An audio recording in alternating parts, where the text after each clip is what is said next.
आपल्या सर्वांनाच कल्पना आहे की आपला पंचधर्मेंद्रिय या विषयाचा अभ्यास चालू म्हणजे प्रवचन चालू आहे शनिवारच्या वर्गामध्ये. मागच्या वर्षी ब्रह्मचारी पद्मश्री यांची श्रद्धा या विषयावर असताना झालेली आहे.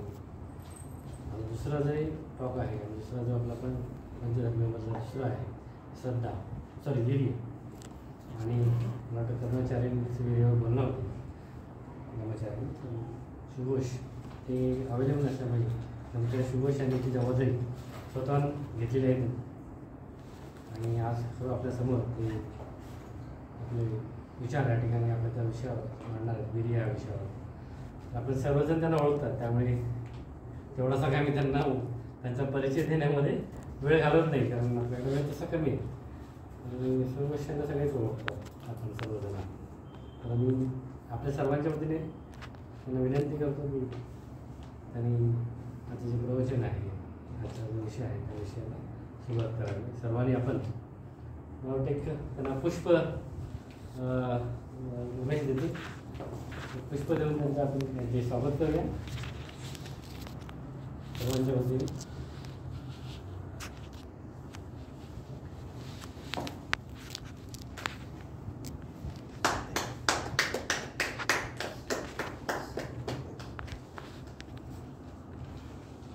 सर्वांच्या वतीने आपण जेव्हा साधू म्हणून सुघोष यांना विनंती करूया. साधू साधू साधू.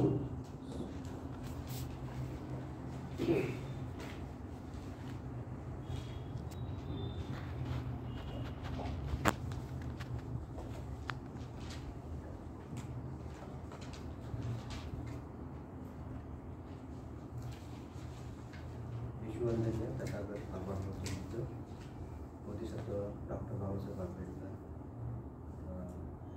आपले सर्वांचे कल्याण मित्र वर्गीय संघरक्षक यांना प्रथमतः अभिवादन करतो वंदन करतो. तसं आजच्या या साप्ताहिक वर्गामध्ये उपस्थित सर्व धर्माचे निकट सर्व धर्म मित्र बंधूंचं हार्दिक स्वागत आणि सर्वांना मैत्रीपूर्ण जय. आजच्या आपल्या वर्गाची सुरुवात फार छान झालेली आहे.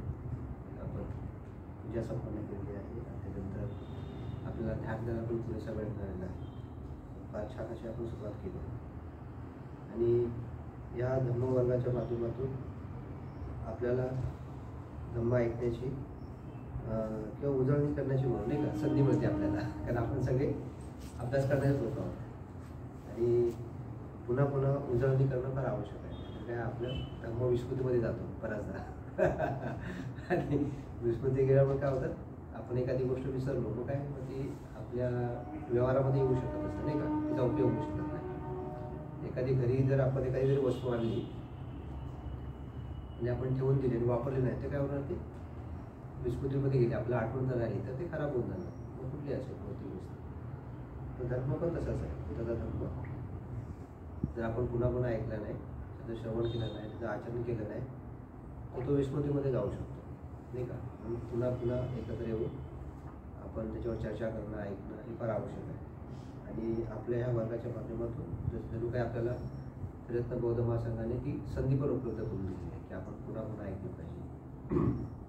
आणि असं लक्षात येतं आपल्या सर्वांचाच अनुभव असेल की पुन्हा पुन्हा ऐकल्यामुळं पुन्हा पुन्हा वाचल्यामुळं पुन्हा पुन्हा चिंतन केल्यामुळं तो धर्म आपल्याला अजून काय होतं अजून त्याचा उलगडा व्हायला लागतो. आपली समज आहे ती अजून कशी होती प्रगल्भ होते ठीक आहे. प्रगल्भतेवर आपण जातो आणि आपल्या सर्वांचाच अनुभव आहे वाचन करत असताना.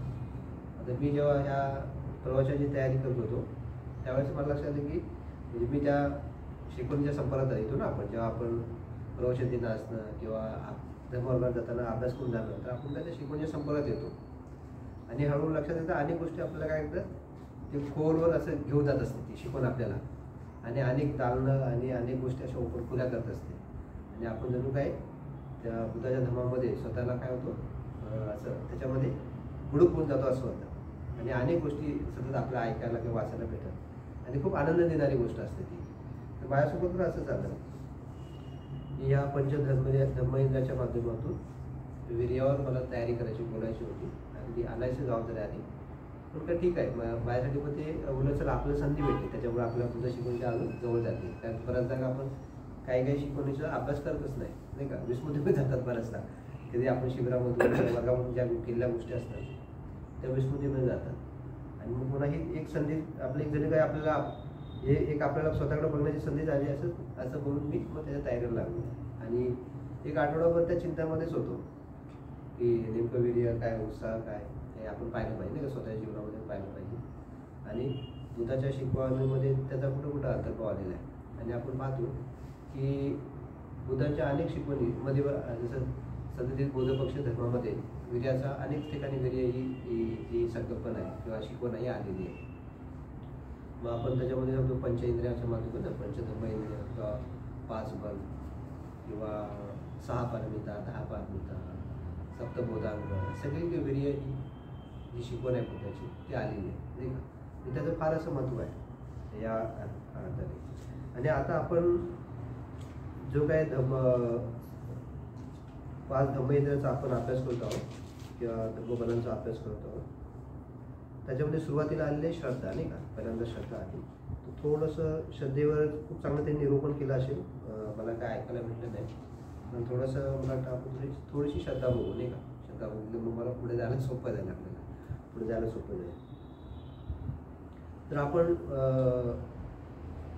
याच्यामध्ये जी श्रद्धा आहे ती कशाविषयी श्रद्धा आहे.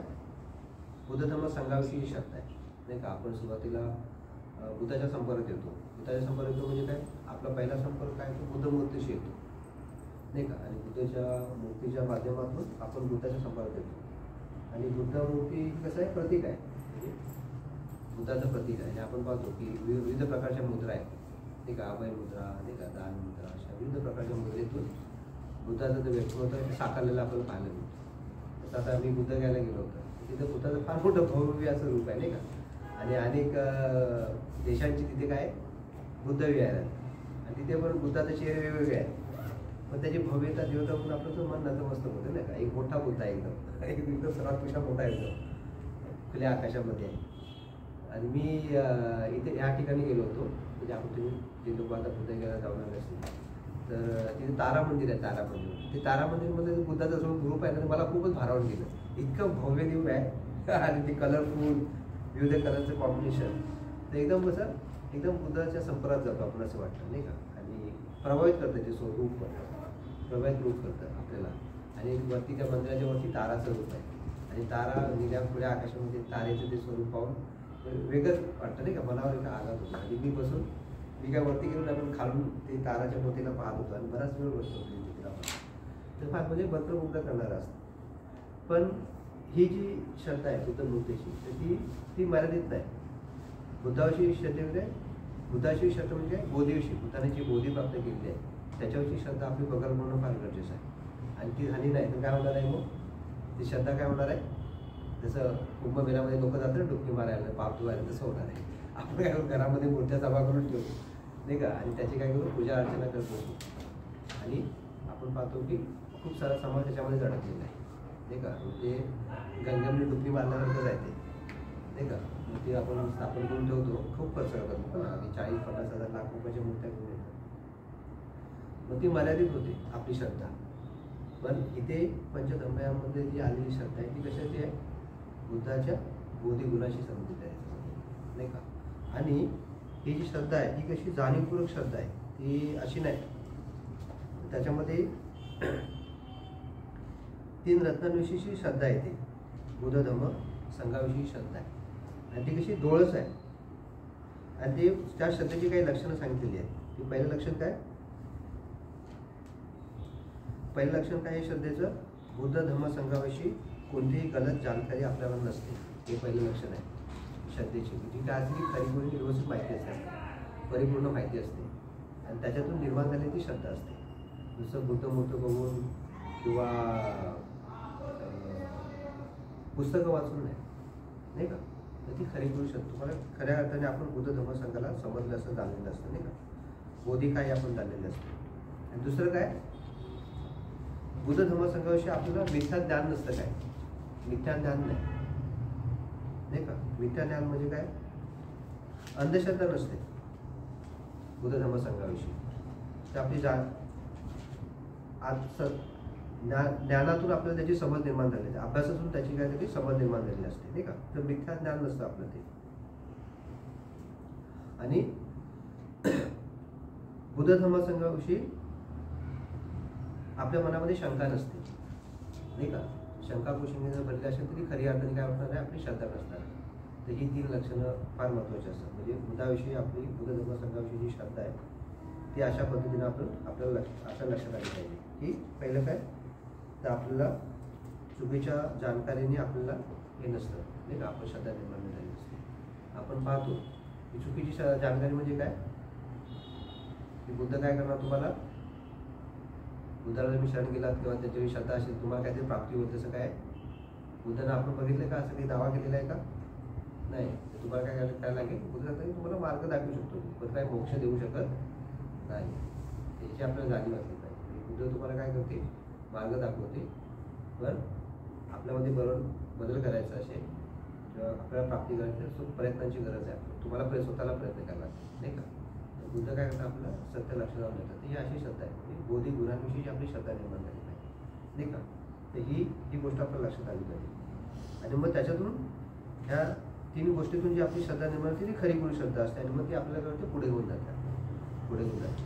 पण आपण पाहतो की आपला बराचसा जो आपला समाज आहे तो कधी कधी अंधश्रद्धावर झाल्यासारखं दिसतं, नाही का. अंधश्रद्धा आपण पाहतो की जो कुंभ चालला आहे तिथे लोकांना काय माहिती आहे, म्हणजे स्पष्टता आहे का सगळ्या गोष्टीविषयी नाही का, स्पष्ट आहे सगळं, नाही ते तुम्ही आपण पाहतो. म्हणजे लोक अक्षरशः काळांमध्ये नाही एकमेकांवर घुसून चाललेले आहेत, मरतात चेंगराचेंगऱ्यामध्ये लोकांना चढायला म्हणून ट्रेनच्या गाड्या काचा फोडत आहेत. याच्यात श्रद्धा काय ती वाह्यात श्रद्धा आहे, नाही का, अतिरेकी श्रद्धा आहे, नाही का. लोक तोडफोड करतात बराचदा, नाही का. कुठेही बुद्ध मूर्तीची विटंबना झाली, कुठं बाबासाहेबांच्या मूर्तीची विटंबना झाली तर काय करतात लोक, जाळपोळ करायला लागतात ना. याचा अर्थ काय चुकीची श्रद्धा आहे ना ती. याचा अर्थ आपल्याला आदर्श आपल्याला समजत नाही. म्हणजे आपण अशा बुद्धाचे अनुयायी आहोत, त्याच्यावर देवदत्तांनी काय केलेलं आहे, अनेक वेळेला हल्ले केलेले आहेत, ठीक आहे. पण बुद्धाने काय केलं, प्रति हल्ला केला का, नाही केला. त्यांनी काय केलं, मैत्रिणीच काय केलं, त्याला प्रतिसाद दिला आहे. पण आपण पाहतो की आपले बुद्ध याने काय श्रद्धेचा काय करतात, अतिरेक करतात, नाही का. अतिरेक होतो आपण कधी कधी. आपण धर्मजीवन जगणारे लोक पण अतिरेक करतो, म्हणजे ते थोडं सॉफ्ट असतात. ते काय खूप मूर्त्या जमा करणार, पुस्तकं जमा करणार, कधी वाचणारच नाही ते, असं होतं, नाही का. किंवा आपण काय करतो, सुरुवात करतो पण मध्येच थांबून जातो, असं होतं. आता आपण आपल्याच केंद्राचा विचार केला, नाही का. आपल्या केंद्रावर 9-10 वर्षाची बनत आली, नाही का. कितीतरी लोक जेफारमध्ये असतात, पण धर्माच्या बनणारे लोक फार कमी लोक असतात, नाही का. म्हणजे काय, ज्या श्रद्धेने विर्याने पुढे गेलं पाहिजे ती पुढे जाणारे लोक फार किती असतात, फार मोजके असतात लोक, शक्ती लावणारे लोक असतात, नाही का. ते खऱ्या अर्थात त्यांना की श्रद्धेचा जो स्पार्क झालेला असतो अशी लोक फार कमी असतात. पण नसलेली खूप लोक असतात, नाही का. दत्ताच्या दत्ता असतो तर हे असं हे श्रद्धा आपण पाहिलं पाहिजे श्रद्धेला. आता ह्या श्रद्धा दुसरी श्रद्धा निर्माण होऊन जमणार का, नाही का. दुसरी श्रद्धा निर्माण होऊन जमणार नाही. म्हणजे बुद्धाविषयी असो, धर्माविषयी असो आणि संघाविषयी असो, नाही का. तर दुसरी श्रद्धा निर्माण होऊन जमणार नाही, त्याच्यात तुम्हाला विकास नाही होणार, नाही का. पण असं पण म्हणजे बुद्ध साहित्यामध्ये असं म्हटलेलं आहे की तुमच्यामध्ये श्रद्धेचं बळ जर निर्माण झालं तर ऑटोमॅटिक बाकीच्या गोष्टी पण सोबत येतात. पण ती श्रद्धा कशी असली पाहिजे, बरोबर असली पाहिजे, नाही का. ही 3 ज्या गोष्टी सांगितल्या त्या पद्धतीने असेल तर काय होणार आहे, ऑटोमॅटिक तुमच्यासोबत वीर्य पण येईल, नाही का. वीर्य पण येईल, स्मृती पण येईल, समाधी पण येईल, प्रज्ञा पण येईल. म्हणजे एकामुळं बाकीच्याचं ऑटोमॅटिक अस्तित्व निर्माण होऊन जातं, असं आहे ते. अशा अर्थाने पण आहे. पण ती श्रद्धा ही व्यवस्थित मिथ्या नसली पाहिजे, नाही का. मिथ्या नसली, आज्ञातून नसली असली पाहिजे. ती उचित असेल, नाही का, तर ती काय होईल, ऑटोमॅटिक बाकीच्या गोष्टी पण त्यासोबत येतील, नाही का. त्याच्यामुळे ऑटोमॅटिक वीर्य निर्माण होईल. वीर्य म्हणजे काय, उत्साह हा ऑटोमॅटिक काय होईल, निर्माण होईल तुम्हाला पुढं वाटचाल करायला, नाही का. कारण धर्ममार्गावर आता ह्याला धर्मबल बोलत नाही का, म्हणजे बलवान तुम्हाला शक्ती देणाऱ्या गोष्टी आहेत त्या. म्हणजे मोदीच्या मार्गावर चालत असताना किंवा आर्य किंवा आर्य संघाचे आपल्याला सदस्य बनवायचं असेल, त्या मार्गावर चालायचं असेल तर ह्या तुम्हाला ह्याच्या 5 गोष्टी त्या करण्यात बळ देणार आहे, नाही का. किंवा मनाची शुद्धता आपल्याला करायची आहे, त्याच्यावर काय करणार आहे, आपल्याला बळ देणार आहे, नाही का. बळ देणार आहे. जर आपली श्रद्धा बुद्ध धर्म संघाची डळमळीत झाली तर काय होणार आहे, सगळा मार्गच खुंटाल. म्हणजे आपला पुढे तुम्ही जाणारच नाही, कारण तो काय बिगिनिंग आहे, नाही का. आपली सुरुवातच आहे ती. बुद्ध धर्म संघच आपल्या जीवनातून निघाले की तुम्ही बाकीचं काही संबंधच नाही, मग काय भाषा गोष्टी बोलतच नाही. तुम्ही श्रद्धा व्यवस्थित आणि पक्की करणं गरजेचं आहे. आणि ही जी श्रद्धा जर पक्की झाली, तिची जर आपल्याला स्पष्टता आली, तर ऑटोमॅटिक काय होणार, पुढच्या गोष्टी ऑटोमॅटिक यायला लागतील नाही का. आपण वीर्याने उत्साहाने बनलो असू, आपण स्फूर्तिमान असू नाही का, ऑटोमॅटिक आपला समाधीचा अभ्यास पण होईल आणि समाधीतून आपल्याला प्रज्ञेची पण प्राप्ती होऊ शकते. तर आता आपण वीर्य हा शब्द जे बल आहे त्याच्याविषयी आपण बघूया, किंवा इंद्रिय आहे याच्याविषयी आपण चर्चा करू आपण या वर्गामध्ये. तर बौद्ध धर्मामध्ये वीर्य शब्दाचा अर्थ काय आहे नेमका नाही का, ते आपण पाहू. तर काय वीर्य शब्दाचा अर्थ काय, ऊर्जा, परिश्रम करणे किंवा उत्साह, प्रयास नाही का, प्रयत्न किंवा वीरता या अर्थाने हा शब्द वापरला जातो. आनंदाने चांगल्या किंवा कुशल कामामध्ये स्वतःला गुंतवणे या अर्थाने पण हा शब्द येतो. आणि जसं मी सुरुवातीला बोललो की वीर्य ह्या संबंधित काही महत्त्वाच्या काही गोष्टी येतात की हा वीर्य कसं आहे, वीर्य जी जे बल आहे किंवा जे इंद्रिय आहे ते तुम्हाला 6 पारमितामध्ये दिसतं, 10 पारमितामध्ये पण येतं, बोधांगामध्ये येतं नाही का, 5 इंद्रिय 5 बलामध्ये सगळ्या ठिकाणी येतं नाही का.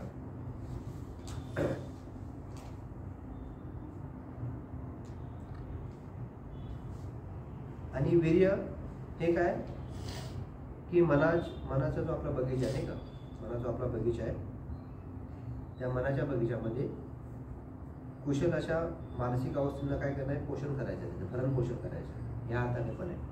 म्हणजे उत्साह वीर्य कशाला पाहिजे, तर आपला मनाचा जो बगीचा आहे त्याच्यामध्ये ज्या चांगल्या मनोवस्था आहेत त्यांचं रोपण करणं आहे नाही का. आणि मनामधल्या ज्या चुकीच्या धारणा आहेत नाही का, त्यांना काय करायचं आहे, समूळ निपून टाकणं. ह्या हाताने पण वीर्य ह्या हाताने पण वीर्य येतात. आणि वीर्य हे कशासाठी आहे, तर ह्या संसारामध्ये जे भवचक्रामध्ये आपण फिरत आहोत नाही का, आणि ह्या भवचक्रातून बाहेर येण्यासाठी वीर्याची उत्साहाची फार आवश्यकता आहे. जर आपला वीर्य उत्साह नाही का जर कमी पडला तर मग वर्गात चालण्याचे आपले प्रयत्न कमी पडले तर काय हो, या भवचक्रातून आपण बाहेर पडायचं ठरवलंय नाही का, भवचक्रातून बाहेर पडण्याचं ठरवलंय, पण काय हो त्याच्यामध्ये फिरतच राहू सतत.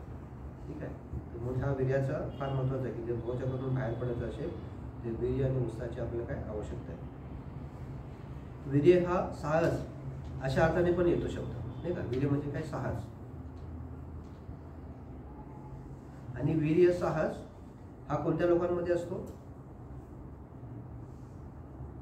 ज्यांच्यामध्ये बदलावर विश्वास आहे की त्यांच्यामध्ये असा आत्मविश्वास आहे की आम्ही बदलू शकतो नाही का. अशा लोकांमध्ये असे लोक वीर्यवान असतात किंवा साहसी असतात नाही का. आणि आपण पाहतो की बुद्ध असो, बाबासाहेब जे मोठे संत महंत नाही का, तर त्यांच्यामध्ये प्रचंड साहस होतं. प्रवाहाच्या विरुद्ध त्यांनी काय केले, प्रयत्न केलेले आहेत. आणि आपण पाहतो की त्यांच्या प्रयत्नांमुळे काय झालेले आहे, आपल्या जीवनामध्ये खूप चांगला असे बदल घडून आले नाही का, खूप असे बदल घडून आले. आता आपण पाहू की ह्या वीर्याची आपल्याला का आवश्यकता आहे, म्हणजे हा उत्साह का पाहिजे आपल्याला, महत्त्वाचा भाग आहे नाही का. म्हणजे आपण पाहिलं की वीर्यवान ऊर्जा, परिश्रम, उत्साह, प्रयास नाही का, हे आपल्यासाठी का आवश्यक आहे हे आपण पाहणं गरजेचं आहे. कशासाठी आवश्यकता आहेत आपल्याला हे, तर आपण बुद्धाचा मार्ग कसा आपण पाहतो 3 गोष्टींमध्ये पाहतो नाही का, शील, समाधी आणि प्रज्ञा. बरोबर की नाही. शील म्हणजे काय, मनाला एक चांगलं वळण लावणं आहे, बरोबर की नाही. पण शील पालन करत असताना काय होतं, बराच आपलं शील भंग होत असतो नाही का, किंवा आपला उत्साह राहत नाही शील आचरण करण्याची. तर शीलाच्या आचरणासाठी पण काय वेळेस वीर्याची आवश्यकता आहे. जर आपलं वीर्य उत्साह करून म्हटलं तर आपण शीलाचरण पण काय होऊ शकतं, डळमळीत होऊ शकतं. म्हणजे शीलाच्या आचरणासाठी कशाची गरज आहे, वीर्याची, उत्साहाची आवश्यकता आहे. जर वीर्य नसेल, उत्साह नसेल तर काय हो, शीलाचं आचरण होणार नाही, आपल्याकडून होणार नाही का. एक दिवस करू, दुसऱ्या दिवशी आपलं काय होईल, आपण हातभर होऊन जाऊ. म्हणून तो उत्साह बनवून राहणं नाही का. कारण चांगल्या गोष्टी, शील म्हणजे काय, तर चांगल्या गोष्टी, कुशल गोष्टीचं आचरण करणं काय असतं, कधी कधी आपली दमछाक होऊन जाते नाही का, नाकीने होतं आणि त्याच्यामध्ये सातत्य राहणं फार मुश्किल होऊन जातं नाही का. आणि म्हणून तिथं उत्साह आपला बनवून राहणं फार आवश्यकता आहे. मैत्रीच्या विकासासाठी काय पाहिजे आपल्याला, वीर्याची, उत्साहाची आवश्यकता आहे नाही का. आपली जर मैत्रीचा विकास करायचा असेल जसं आपण मैत्री भावनेचं ध्यान करतो, मैत्रीच्या विकासासाठी काय करतो आपण, मैत्री भावनेचं ध्यान करतो. पण मैत्री भावना ध्यान करायला उत्साह नसेल तर काय होणार आहे, मैत्री विकसित होणारच नाही, नाही का. मग आपल्या भावना तशाच राहतील, काय म्हणतात ना, रिजिड आहेत ज्या आपल्या, अकुशल भावना तशाच राहतील, नाही का. म्हणून हे वीर्य उत्साह सगळीकडेच आहे. म्हणजे आपल्या दैनंदिन भौतिक जीवनामध्ये पण किंवा आध्यात्मिक जीवनात फार त्याची आवश्यकता आहे. म्हणजे आपल्या भौतिक जीवनामध्ये जर आपला विकास करायचा असेल, जिथं असू तिथून पुढे आपल्याला जायचं असेल, नाही का. जर तुम्ही जॉबमध्ये असाल, तर तुम्ही साधं पिऊनमध्ये लागला असाल, तर तुम्हाला समजा क्लासरूम ऑफिसर बनायचं असेल तर काय लागेल, उत्साह लागेल. पण आपण पाहतो की लोक वर्षांमध्ये त्याच पोस्टवर असतात, नाही का. म्हणजे तिथंच आपलं विश्व काय केलं असतं, त्यांनी हे केलं असतं, ओके बाबा एवढंच, नाही का. आणि पुढं प्रगती करतच नाही. आता माझे एक परिचयाची व्यक्ती आहे, म्हणजे थोडासा मी आध्यात्मिक आणि भौतिक दोन्ही मिक्स करून बोलतो. तर ते पिऊन आहेत आणि त्यांचं पोस्ट ग्रॅज्युएशन झालं आहे त्यांचं, आणि ते एवढ्या वर्षापासून पिऊनच आहेत. माझ्या लक्षात आलं नंतर मी बोललं की हे पुढे काय जात नाही. तर याचं पिऊन म्हणून त्यांना काय होतं, अंडर टेबल बरंच कमाई असते त्यांची, नाही का. आणि स्वतः ते कार्टून बिकून झाले तर पुढे सगळं ते बंद होणार आहे. आणि म्हणून ते वर्षानुवर्षे माणूस तिथेच आहे. पण त्याच्यात त्याने खूप सारी प्रॉपर्टी जमा केलेली आहे. पण जीवनाचा जो खरा आनंद आहे का, तो अकुशल कर्म आहे ना ते. म्हणून शिलाच्या संवर्धनासाठी पण वीर्य कुशल आवश्यकता आहे. या अर्थाने आपण पाहतो की माणूस वर्षानुवर्षे तिथेच असतं, पुढे जात नाही. मग आपल्या जॉबामध्ये, काममध्ये, किंवा आता तुम्ही आध्यात्मिक जीवनामध्ये पण आपण काय केलं पाहिजे, पुढे गेलं पाहिजे. सहाय्यक असून तुम्ही मित्र बनलं पाहिजे, मित्रांचं धर्मचारी बनलं पाहिजे, आचार्य झाले पाहिजे, नाही का. तर जिंद्रात खूप उत्साही कार्यकर्ते आहेत आपल्या केंद्रात, त्याच्यावर खूप प्रेरणा भेटते, नाही का. एक एक स्टेप पुढे जातात, अनेक गोष्टीचं नेतृत्व करतात, नाही का. अनेक लोकांना गाईड करतात, वर्ग असो, मीटिंग असो, अनेक जबाबदारी. तर हे उत्साहाने भरलेला व्यक्तिमत्व आपण पाहतो, नाही का. आणि म्हणून मैत्री वाढवण्यासाठी पण वीर्याची आवश्यकता आहे. जीवनामध्ये काही पुण्याचा साठाव करायचा असेल, दान करायचं असेल, तुम्हाला शांती, सुख, समाधान हवं असेल, तर तिथं पण वीर्य पाहिजे. इथे नसेल, नाही का, उत्साह नसेल तर काय होणार आहे. आपण जर जीवनामध्ये दुःख असेल, अशांती असेल, तर धर्मवर्गाने यानंतर आहे पाहिजे ना, आपल्याला वीर्य पाहिजे, उत्साह पाहिजे. नाही तर काय होणार आहे, जैसे ते असणार आहे जीवनातले. आता काय लोकांमध्ये जीवनामध्ये दैना काय चाललेल्या लोकांची, कारण चांगल्या गोष्टीसाठी लोकांना उत्साहच नाही. चांगल्या गोष्टीला पुढाकार येण्याकडे उत्साह राहिलेला नाही, नाही का. लोक घरामध्ये पडून राहिले. आपण बघू की कोणत्या कारणामध्ये उत्साह काय आलेला आहे, लोकांचा मावळलेला आहे, नाही का. हे आपण पाहू शकतो की आपल्याला ध्यान करायला काय उत्साह नाही, किंवा आपल्याला धर्मवर्गाला नाही. म्हणजे अनेक, म्हणजे येऊन आपल्या दैनंदिन जीवनामध्ये अनेक कामं अशी असतात की आपण पुढे ढकलत असतो ना. त्याला प्रोकास्टिनेशन म्हणतात, नाही का. पुढे ढकलणं म्हणतात, नाही का. प्रोकास्टिनेशन, प्रोकास्ट ते खूप आजकाल पर्सनॅलिटी डेव्हलपमेंटमध्ये सांगतात की बऱ्याच गोष्टी आपण पुढे ढकलत असतो, आज करू, उद्या करू, आणि उत्साहच नसतो, नाही का. वजन वाढायचं, मी आता बऱ्याचदा काय होतं, मी बोलता बोलता काय होतं, आरोग्याविषयी माझा विषय येतो ॲटोमॅटिक. आरोग्याचा विषय येतो, तुम्हाला कंटाळा येऊ शकतो, नाही का. एखादा प्रॉब्लेम असतो लोकांना वर्षानुवर्ष, लोक वर्षानुवर्षाचे डायबिटीजचे पेशंट नसतात, डायबिटीज ठीक होऊ शकतो, नाही का.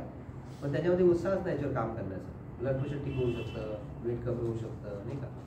अनेक गोष्टी तुम्ही ठीक करू शकता, तुमचं आर्थिक नियोजन चांगलं करू शकता, नाही का. तुम्ही चांगलं शिकू शकता. म्हणजे शिकण्याला काय वय नाही, नाही का. हे सांगणं सोपं आहे, बाबासाहेबांनी अनेक डिग्र्या घेतल्या, पण आपण आपलं ते ग्रॅज्युएशन डिप्लोमाच्या पुढे कधी जातच नाही, तिथेच अडकलं असतं, नाही का. नुसतं ते सांगणं बरं वाटतं, नाही का, बाबासाहेबांनी डिग्र्या घेतल्या. पण तो डिग्र्या घेण्यामध्ये, शिकण्यामध्ये बाबासाहेबांना प्रचंड उत्साह होता. तो आपण पाहत नाही, आपण, नाही का. तो आपण पाहत नाही, तो पाहणं गरजेचं आहे, नाही का. जसं किंवा बुद्धांमध्ये आपण पाहतो, नाही का, सिद्धार्थामध्ये प्रचंड उत्साह होता बोधी प्राप्ती करण्याचा, नाही का, दुःखमुक्तीचा मार्ग शोधण्याचा. त्यांनी अहोरात्र प्रयत्न केले त्याच्यावर. पण ते संघर्षाने बघा, अहोरात्र त्यांनी प्रयत्न केले आहेत, अनेक पुस्तकं लिहिली, ते कधी थकलेच नाही. धम्म सांगण्यामध्ये आणि धम्माचं लिखाण करणं, वाचन करण्यामध्ये अनेक शेकडो हजारो पुस्तकं वाचली, अनेक पुस्तकांची निर्मिती केली, नाही का. पण अशी निर्मिती आपल्या म्हणून होत नाही. त्याला कारण का, उत्साहाचा अभाव. जसं धम्मचे लोक मित्र आहेत, त्याने अनेक केंद्राची निर्मिती केली, अनेक लोकांना घडवलं, नाही का. तर हे काय, हे सगळं उत्साहातून निर्माण होतं, नाही का. कुशल मनोवस्थून मिळवतो. म्हणून हे पुण्याचा साठा, दान, शांती, सुख जे काही चांगलं हवं असेल, तर त्यासाठी समाधीच्या अवस्थेची प्राप्ती करायची असेल, नाही का, समाधीचा आनंद घ्यायचा असेल, तिथे पण काय, वीर्याची आवश्यकता आहे. धम्मशिबिराला जायला पण पाहिजे, नाही का. धम्मवर्गाला सगळीकडे येतं. म्हणजे का आवश्यकता व्हायचं आहे, तुम्ही जर शिक्षण घेत असाल तर तिथे पण उत्साहाची आवश्यकता आहे, नाही का. अभ्यासामध्ये मन लागत नाही तरुणांचं, तिथे आवश्यकता आहे उत्साहाचं, नाही का. सगळीकडे म्हणजे जे ज्या तुम्हाला जीवनामध्ये जिथे तर पुढे जायचं आहे, जिथे तुम्ही कुठं असाल, धर्मजीवनामध्ये असाल, भौतिक जीवनामध्ये असाल, तिथून तुम्हाला हाय तर तिथून पुढे जायचं आणि तिथं उत्साहाची फार आवश्यकता आहे, वीर्याची फार आवश्यकता आहे, नाही का? त्या अर्थाने आपण पाहू. तर आता हा वीर्य जो उत्साह जो आहे, ही जी शिकवण आहे वीर्य, तर त्याचा अंतर्भाव आहे ना अष्टांग मार्गामध्ये पण आलेला आहे. अष्टांग मार्गामध्ये तो कशामध्ये आलेला आहे? अष्टांग मार्गामध्ये सम्यक व्यायामामध्ये, नाही का? सम्यक व्यायाम ही जी आहे त्याच्यामध्ये आलेलं आहे. मी हे पुस्तकच घेऊन आले त्यांचं आर्याष्टांग मार्ग.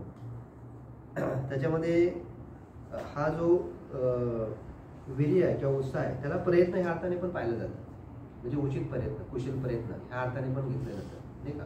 वीर्य म्हणजे उत्साह एवढं नाही असं नुसतं, म्हणजे काय म्हणतात ना आपण एक्सायटेड होतो ह्या अर्थाने नाही, तर कुशल गोष्टीसाठी प्रयत्न करणं ह्या अर्थाने आहे, नाही का? बंधेने फार मस्त सांगितलं आहे. परिपूर्ण प्रयत्न ह्या अर्थाने आलेला आहे, नाही का? व्यायाम, सम्यक व्यायाम हा जो चॅप्टर आहे, सम्यक 6वा अंग आहे सम्यक व्यायाम, त्याच्यामध्ये परिपूर्ण प्रयत्न असा अर्थ बंधेने सांगितलेला आहे.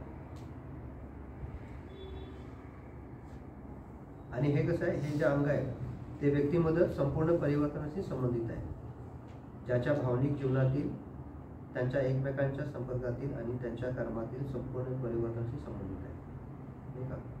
ह्या अर्थाने आहे. तर ह्या सम्यक व्यायामामध्ये बंतेने काय सांगितलेलं आहे मी थोडक्यात काही सांगतो. तर हे जे वीर्य आहे त्याचा कशाचे आपल्या धर्मजीवनाशी संबंध आहे, नाही का? जे आपण वीर्याचा जो अभ्यास करतोय त्याचा कशाचा संबंध आहे? आपण जे धर्मजीवन जगत आहोत लौकिक अर्थाने नाही, अलौकिक अर्थाने आहे, नाही का? हे जे आपण जो अभ्यास चालला आपला पंचधम्म इंद्रिय, तो लौकिक अर्थाने नाही, म्हणजे सांसारिक भौतिक अर्थाने नाही, अलौकिक अर्थाने आहे. म्हणजे धर्मजीवन आपण जगण्यासाठी जे आपण तयार झालो धर्मजीवनावर आगे पुढे जाण्याचा जे काय प्रयत्न करत आहोत त्या अर्थाने आहे या वीर्य हा उत्साह. तर काय म्हणते, काय म्हणतात की धार्मिक जीवन हे कसं आहे? कृतीशील जीवन आहे. धार्मिक जीवन हे काही आरामखुशीतील जीवन नव्हे, उलटपक्षी ते एक कृतीशील कार्यरत जीवन असते. एवढेच नव्हे तर अगदी गतिशील जीवन असते. परंतु ही कार्यरतता, ही कृतीशीलता अगदी शारीरिक असते असे नाही, तर धार्मिक जीवन हे कृतीशील जीवन असते. याचा अर्थ आपण सदैव धुसमुसलेपणाचे काही ना काही करत इकडून तिकडे धावपळ करीत राहिले पाहिजे असे नाही, परंतु आपण मानसिकदृष्ट्या, धार्मिकदृष्ट्या आणि सौंदर्यदृष्ट्या कृतीशील असले पाहिजे. एवढे मात्र काय निश्चित. पण वस्तुतः तर आपल्याला असे म्हणता येईल की आर्य अष्टांगिक मार्गातील हे अंग आपल्या धार्मिक व्यायामाचे सूचक आहे. बुद्ध धर्माचे ते एक अत्यंत वैशिष्ट्यपूर्ण आणि प्रभावी अंग आहे. बुद्ध धर्म हा कृतीशील लोकांसाठी आहे. मानसिकदृष्ट्या अपंग असलेल्या, धार्मिक दृष्ट्या अथरुणास खेळलेल्यांसाठी तो नाही. जर ते प्रयत्न करण्यास तयार आहेत, करू पाहण्यास तयार आहे, अशांसाठीच बुद्ध धर्म आहे. आपणास अर्थातच अपयश सुद्धा येऊ शकेल. कदाचित आपण 10-20 अगदी 100 वेळा अपयश येऊ शकते, परंतु त्याची आपणास फारशी फिकीर नसते, नाही का? तर म्हणून हे कशाशी संबंधित आहे? तर प्रयत्नाशी संबंधित आहे. प्रयत्न करत राहणं, नाही का? आणि प्रयत्नामध्ये काय तर काय तुम्हाला अपयश येऊ शकतं, पण जो माणूस उत्साहाने भरलेला आहे तो काय त्याला काय करतो? त्याला सकारात्मक पद्धतीने घेतो, नाही का? आपल्यामधले उणिवा पाहणं आणि काय करणं त्याच्यावर उठणं आहे. त्या गोष्टीवर पण मी म्हणजे नेमकं कसं आपण पाहिलं पाहिजे. बऱ्याचदा काय होतं, आपण आपल्या जीवनामध्ये जर काही प्रसंग आले तर काय आपण काय होतं, आपल्यामध्ये उत्साह काय होतो, कमी होऊन जातो, नाही का? कमी होऊन जातो. कधी कधी आपण वर्गाला आल्यावर किंवा संघामध्ये आल्यावर पण लोकांचा उत्साह निघून जातो. माझं एक असं उदाहरण आहे, म्हणजे लोकांचा उत्साह कसा म्हणजे मी संघामध्ये यायच्या अगोदर काय होतं, मला काही त्रास नव्हते, पण संघामध्ये आल्यावर मला काय डायबिटीज, ब्लड प्रेशर सगळं सुरू झालं. असं होतं, नाही का? तर का झालं? कारण उशिरापर्यंत वर्ग, उशिरा घरी जाणं, ह्या कार्यक्रम ते निर्वहन, आणि माणूस एकदम आजारीच होऊन जातो. आणि नंतर काय होतो, त्याला नकोच वाटावं लागतं, सगळं नकोच वाटावं लागतं, संघ पण नको आणि काहीच नको. कल्याला मित्राला भेटणं म्हणा, याला भेटणं म्हणा, त्याला भेटणं, माणूस इथे भेटाभेटीला येतो. आणि आपण पाहतो की लोकांचा उत्साह काय होतो, विरून जातो. आणि अनेक लोक अशी बऱ्याचदा बाहेर होऊन जातात. तर त्याने काय केलं असतं, बॅलन्स केलेलं नसतो किंवा वेळेचं नियोजन केलं नसतं, नाही का? आणि त्याला वाटतं सरसकट अतिउत्साही झालं, अतिउत्साही कार्यकर्ते झालेले असतात. आणि मग लोकांच्या जीवनामध्ये काय ते निराशा येते ना. जसं पण ते म्हणले की विनाकारण नुसती धावपळ करणं नाही का, पळापळ धुसफुसलेपणा नाही, तर ते व्यवस्थितपणा पाहिजे नाही का, डिसिप्लिन लाईफ असलं पाहिजे नाही का, वेळेचं नियोजन करता आलं पाहिजे. आणि त्याच्यामुळे काय होतंय, लोकांचा धर्मावरचा आणि संघावरचा सगळ्यांचा विश्वास काय होतो, उडून जातो, असं होतं ते. आणि मग काय होतं, मग शेवटी निराशा येते आणि मग वर्षानुवर्ष काहीच घडत नाही का माणसांमध्ये. पण मग कधी अशी व्यक्ती कधी शिबिराला आली किंवा एखाद्या त्यांच्या कलांमध्ये संपर्क आली किंवा एखाद्या प्रवाचन काय होतं, त्या माणसाला रिचार्ज करतो पुन्हा, आणि पुन्हा माणूस काय होतो, मार्गावर चालायला लागतो नाही का. आपण अशी अनेक उदाहरणं पाहिली आहे. एखादी घटना घडते आणि अनेक लोक गायब होऊन जातात नाही का, जसं गायब होऊन जातात, त्यांचं जीवन निराशेमध्ये जातं एकदम नाही का. एखाद्या व्यक्तीला त्याने आदर्श मानलेलं असतं आणि त्यांनीच काही चुकीची गोष्ट केली तर काय होतंय. म्हणून महत्त्वाचं काय, श्रद्धा कशी आपली स्पष्ट असली पाहिजे नाही का. आपली श्रद्धा किंवा बुद्ध धर्म सांगायची असली पाहिजे, व्यक्तिनिष्ठ नसले पाहिजे. व्यक्ती काय होतं, जोपर्यंत तुम्ही स्वतःपन्न होत नाही तोपर्यंत काय तुमचं खरं बरं नाही आपलं नाही का, तुम्ही वरखाली होत जाता. आणि स्वतःपन्न नसलेल्या व्यक्तीविषयी जर तुमची श्रद्धा असेल नाही का, तर काय होणार आहे, ती खड्ड्यात घेऊन जाणार आहे आपल्याला असं नाही का. कारण तुम्ही काय व्यक्तिनिष्ठ झालात हा नाही का. तो मित्र असेल, आपला कल्याण मित्र असेल, पण तो काही परिपूर्ण व्यक्ती नाही, याची पण आपल्याला जाणीव असली पाहिजे. जर नसेल तर काय होणार आहे, त्याच्यासोबत काय होणार, आपलं पण काय होणार आहे, नुकसान होऊ शकतं किंवा आपला उत्साह कमी होतो धर्ममार्गात. आणि बऱ्याचदा ह्या सगळ्या गोष्टी अशा दिसतात नाही का, आपल्याला एकमेकांना इन्फ्लुएन्स करणाऱ्या, प्रभावित करणाऱ्या गोष्टी असतात की आपल्यामधला उत्साह का नाही का, आपल्याला काय वाटतं वर्गाला येऊ नये काय नाही. कधी कधी आपल्या लोकांमध्ये आपला निराशा निर्माण झाली असते आपल्या मनामध्ये, आणि आपण नाही चांगलं प्रवचन करत आहे मग आपल्याला निराशा. मग कधी प्रवचन करत काय होतो, आपला आदर्श बनतो असं होऊन जातं, धम्म राहतो बाजूला नाही का. आणि मग तिथं आपलं डिस्पूट होऊन जातं नाही का. आणि मग काहीच नाही, असं वाटतं की जीवनामध्ये आता काहीच घडत नाही. तर ती सर्वस्वी जबाबदारी कसली आपलीच आहे नाही का. आपण नेहमी होतो की आपण आपल्या काही कर्माची जबाबदारी घेतली पाहिजे, पण ती समज डेव्हलप व्हायला थोडा उशीर लागतो बऱ्याचदा. मग आपल्या धर्मवर्गाला यायचं आहे तर आपल्यामध्ये असतो उत्साह, पण आपल्याला वाटतं कोणतरी सोबत असलं पाहिजे नाही का, सोबत असलं पाहिजे. पण बुद्ध काय म्हणतात, सदाचरणाच्या मार्गावर सहचराची वाट बघायची नाही. तुम्हाला लक्षात आलं की हा सदाचरणाचा मार्ग आहे, तर आपण सहचाराची वाटच पाहायची नाही. आपण निघायचं, आपण विचारू शकतो तुम्ही येताय का, नाही म्हणजे त्याला सोडून द्यायचं तिथे नाही का, सोडून द्यायचं नाही. आपण काय करायचं, आपण चालायला शिकलं पाहिजे. बऱ्याचदा काय होतंय, आपला उत्साह किंवा वीर्य लोकांच्यावर अवलंबून असतं नाही का. मग नवराला तर बायको येणार, मग पोरं येणार, असं होऊन जातं. तो नाही आला तर मी पण नाही, असं होऊन जातं. हे सगळ्यांना अडथळे आहेत आपले नाही का, अडथळे आहेत. म्हणजे काय, खऱ्या अर्थाने आपली श्रद्धा ही समजलीच नाही. कारण जे श्रद्धा जर विकसित नाही झाली तर मग पुढचंच नसणार आहे काय. मग वीर्य, उत्साह हे सगळ्या गोष्टी, प्रज्ञा ते दूरच्या गोष्टी राहिल्या आपल्याला. म्हणून श्रद्धाची स्पष्टता असणं गरजेचं आहे, आणि श्रद्धेची स्पष्टता नाही आपल्याला, आणि जी आहे ती पण अर्धवट आहे. आणि मग ती मूर्ती, माळा आणि हे याच्यामध्येच आहे, लग्न, पूजा घेणं नाही का, या सगळ्या काय कर्मकांडामध्येच हे झालेलं आहे. कारण त्याच्यामुळे बघा, परिणामकारणी शरणकरणासाठी लोक पुढे येत नाही. त्यांनी का, कारण त्यांची श्रद्धा ही सीमित झालेली आहे नाही का. पूजेपोटात कोणतरी बोलवायचं, कर्मकांडी श्रद्धा झालेली आहे. आणि त्याला काय झालेलं आहे, खूप असं हे आलेलं आहे, स्तोम बांधलेलं आहे नाही का. भिक्षूला बोलवणं आहे, मग त्याला नस्तमस्तक होणं आहे, मग त्यांना काय देणं आहे, चिवर दान देणं वगैरे आहे नाही का. तर बुद्ध धर्मामध्ये असं विशेष करून महत्त्व दिलेलं नाही. म्हणजे बुद्धांनी पण स्वतःला काही विशेष असं मानलेलं नाही. पण आपण असं काय झालेलं आहे, धर्म आचरण करण्याचं आउटसोर्स करून टाकलेलं आहे की हे सगळं ह्याच्यावर निर्मित आहे, ह्यांनी करायचं, हे काय ह्याचे पालक आहेत नाही का. तर ह्या सगळ्या गोष्टींमध्ये श्रद्धा ही झालेली काय झालेली आहे, चुकीची श्रद्धा फैलावलेली आहे त्याच्यामध्ये. आणि ह्या चुकीच्या श्रद्धेमध्ये अनेक लोक आहेत नाही का. बघा तुम्ही तिथं असं सगळं कर्मकांडाचं तिथं खूप जगता येतो, पण धम्मशिबिराला बोललं की 50 लोक येताना मुश्किल येतात नाही का. आता आपण बघितलं की धम्मशिबिराचं आपण आयोजन केलं, 100 लोक जवळ तर आपल्या लागीनं, पण आपण प्रयत्न किती लावले होते, प्रचंड ना. आपण शक्ती, आपण उत्साहाने कामाला लागलो, पैसे जमा करणं, हे करणं, ते करणं, म्हणजे आपला उत्साह एकदम पराकोटीचा होता नाही का. त्याचा आपल्याला फायदा पण झाला होता. पण आपल्याला काय वाटत होतं, त्याच्या पाठीमागे आपली मेन शक्ती काय, मेन आपली इच्छा काय होती, लोक आली पाहिजे, त्यांनी धम्म समजला पाहिजे नाही का. खऱ्या अर्थाने धम्माचं आचरण कसं केलं पाहिजे नाही का, ध्यान केलं पाहिजे, एक सहजीवन आपण कसं जगू शकतो नाही का. हा सगळं आपलं त्याच्यामध्ये मेन मोटिव्ह होतं. पण लोकांना ते आवडत नाही पण तेच तुम्ही असं पुन्हा भिक्षूला बोलवा तर खूप सारे लोक येतात आणि मग ते पाया पडणं आहे, त्यांना हे देणं आहे, ते देणं आहे, ते पण ठीक आहे. पण हे पण आहे की बाबा मी पण आचरण केलं पाहिजे. हा जो भाग आहे, हा मेन मॅसेज आहे ना बुद्धाचा, तो काय होतो, बाजूला राहतो. आणि हे कर्मकांड काय होतं, सुपेरियर होतं. आता मी जेव्हा हे बघितलं, मी इथून चाललो होतो बुद्धगयाला, तर माझं फ्लाईट काय डायरेक्ट नव्हतं, कलकत्त्यामध्ये होतं आणि कलकत्त्यामध्ये थांबून तिथून दुसरं विमान घेऊन पुढे जायचं होतं बुद्धगयाला. तर तिथं थायलंडहून आलेले खूप भिक्षुक होते आणि मग तिथे टुरिस्ट ते घेऊन आले होते. म्हणजे भिक्षुक पण होते आणि सर्वसामान्य लोक पण होते, उपासक पण होते. पण मी बघितलं ते भिक्षुक आहेत ना, त्याच्यासमोर जाताना जे उपासक आहेत ना, ते असे खाली वाकून जायचे वाकून जायचे. तर ते मला तेवढं काही विशेष वाटलं नाही. पण ही कशी श्रद्धा आहे लोक व्यक्त करतात, तो पण व्यक्ती आहे, आपण पण व्यक्ती आहोत, नाही का.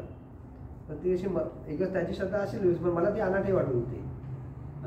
इव्हन ते मी बघितलं, माझ्या पुढेच भिक्षुक, माझ्या बाजूला पण भिक्षुक होते, पुढे पण बसले होते. आणि ते जे उपासक आहेत ते आले, ते तिथून जाताना असे पाय खाली करून जात होते एकदम आणि ते भिक्षुक पाय तरुण होते आणि ज्या खाली वाकून जाणाऱ्या अगदी 60-70 वर्षाच्या या पण होत्या, वयोवृद्ध पण महिला होत्या. पण त्या अशा, म्हणजे ती श्रद्धा, ती व्यक्तिनिष्ठ अशी वाटली मला, नाही का. आपण कुणाचं नतमस्तक झाले, बुद्ध धर्म संघालाच नतमस्तक झालं. बाकी तुमचं कोणी शरणस्थान होऊ शकत नाही, नाही का. मित्र होऊ शकतात, कल्याण मित्र होऊ शकतात, पण ते तुमचे शरणस्थान होऊ शकत नाही, नाही का.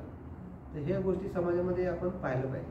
कारण ती श्रद्धा काय तुम्हाला जेव्हा पुढं बुद्ध धर्माच्या मार्गावर मार्गक्रमणासाठी काहीच कामाची नाही, नाही का, काहीच कामाची नाही. त्याच्यातून तुम्हाला वीर्य, स्मृती, समाधीचा काहीच लाभ होणार नाही. ते कर्मकांडी प्रकारची श्रद्धा आहे, त्याच्यावर माणूस विकास पावत नाही, नाही का. ज्याला आपण संघामध्ये काय बोलतो की परिणाम करत शरणगमनाकडे काय केलं पाहिजे, आपण पुढे आलं पाहिजे. आणि परिणाम करत शरणगमन पण थांबलं नाही पाहिजे. तर कुठे गेलं पाहिजे, आपण खरेखुरे शरणगमन केलं पाहिजे, नाही का. तर हे काय, तर हे उत्साहाचं किंवा श्रद्धेचं काय, म्हणजे श्रद्धेला विकसित करण्यासारखं आहे, श्रद्धेला विकसित करण्यासारखं आहे. तर हा मग कधी काय होत आहे की मग काय नेमकं प्रयत्न केले पाहिजे, तो आपण भाग बघू. ते ऑलरेडी आपण सरांनी ह्याचा अभ्यास केलेला आहे. जसे भंतेनी काय भगवान बुद्धांनी 4 प्रकारचे प्रयत्न सांगितले आहेत ना. तर 4 प्रकारचे प्रयत्न कोणते आहेत? अकुशल विचार किंवा अकुशल मानसिक अवस्था अजून आपल्या मनामध्ये उत्पन्न झालेली नाही, ती निर्माण होऊ देण्याचे टाळणे, हा एक प्रयत्न आहे, नाही का. जर एखादी अकुशल मनोअवस्था आपल्या मनामध्ये उत्पन्न झालेली नाही, तर तिला आपण काय केलं पाहिजे, टाळलं पाहिजे, नाही का. त्याच्यानंतर काय, उच्छेद करणे, हे प्रयत्न आहे. आपल्या मनात अगोदरच निर्माण झालेल्या अकुशल विचारांचा किंवा मनोअवस्थांचा उच्छेद करणे, ठीक आहे. तर ह्याला पण हे प्रयत्न आहे. विकास. आणि तिसरी काय, विकास करणे. यात जे कुशल विचार आपल्या मनामध्ये अद्याप निर्माण झालेले नाहीत, त्यांना विकसित करण्याचा समावेश होतो. आणि तिसरं काय, चौथं, रक्षण करण्याचे. जे कुशल विचार किंवा मनोवस्था आपल्या मनामध्ये अगोदर निर्माण झाल्या आहेत, त्याचे रक्षण करण्याचे समावेश आहे. आणि सम्यक प्रयत्न मूलतः एक मानसिक गोष्ट आहे. त्यामध्ये टाळणे, उच्छेद करणे, विकसित करणे आणि रक्षण करणे या उपायांनी स्वतःवर व स्वतःच्या मनावर अविश्रांतपणे